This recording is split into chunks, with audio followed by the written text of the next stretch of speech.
नमस्ते गणपतये त्वमेव प्रत्यक्षं तत्त्वमसि त्वमेव केवलं कर्तासि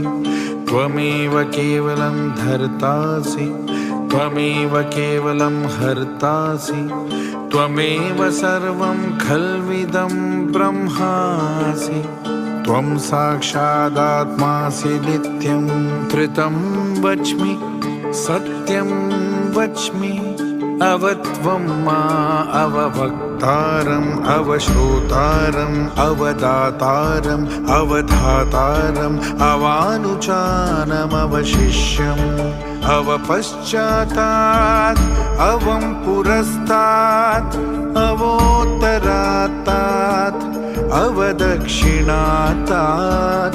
अवचोर्ध्वातात् अवोदरातात् सर्व